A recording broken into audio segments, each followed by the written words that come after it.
I think Nomi as the second generation, really, the next generation after he's retired, coming in, and that conflict, that rubbing against the old and new ways of doing business, was really fun to play with.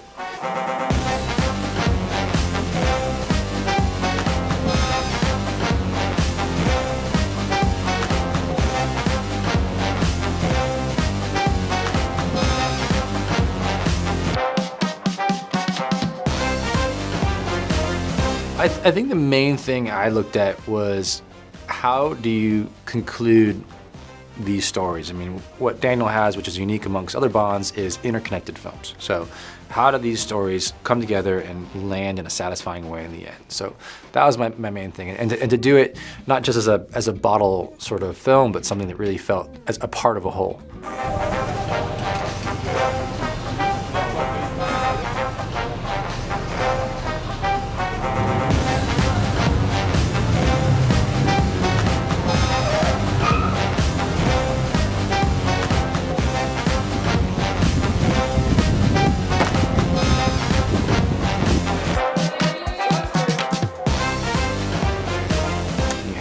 Madeline Swan coming back again for the second film, which is historic, and seeing how that character deepens throughout to really understand why she is the perfect fit for Bond.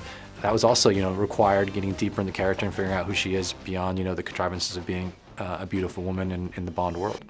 I think Nomi as the second generation, really, the next generation after he's retired, coming in, and that conflict, that rubbing against the old and new ways of doing business, was really fun to play with.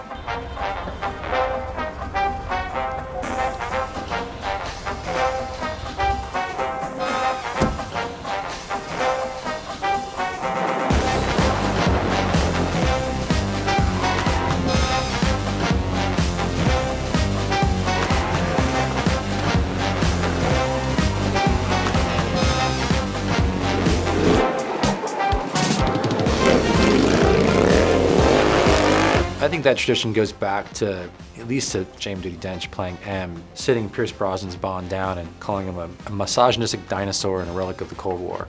To have that kind of woman sort of running the 00 program, the first half of his series, I think marked a lot of changes there and allowed for really rich character work, even in Skyfall with the plot line with M.